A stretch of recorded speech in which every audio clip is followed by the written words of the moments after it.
Alors, une news concernant l'ID7 qui ferait 941 km sur une charge. Ça paraît beaucoup, ça paraît un peu too much, surtout en hiver. Première réaction, illégitime, où se trouve l'arnaque? Seconde réaction, encore un test impossible à reproduire dans la vraie vie. Ouais, c'est clair que c'est difficile là quand même, surtout en hiver. Alors voyons comment ils ont fait ça. En décembre 2024, une équipe d'ingénieurs de Volkswagen s'est rendue sur la piste d'essai italienne de Nardo, propriété de Porsche.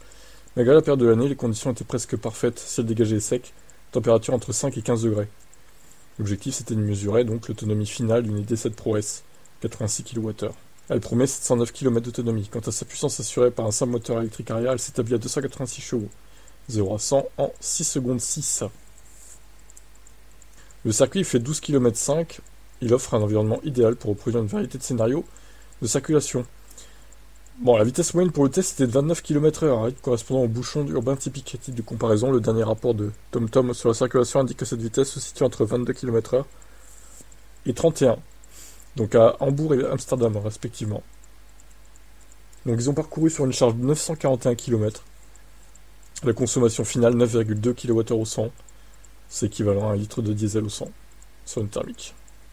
Donc il précise ensuite que c'est 852 km pour la partie ville de l'autonomie de la voiture. Donc c'est 89 km de mieux.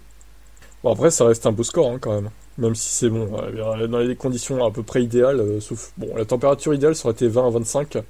Ça aurait pas été 5 et 15, mais je pense qu'ils peuvent... Ils referaient le test en été, ils passeraient les 1000, c'est sûr.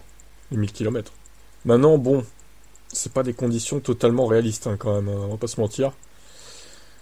Ils ont pas dû mettre le chauffage non plus. Ça, ils le précisent pas, mais bon, ils l'ont pas mis, je pense. En tout cas, ça reste un beau score, elle est très efficiente cette voiture. Puis elle est plutôt jolie, j'aime bien, même si elle est assez grosse. Belle perf. Ciao.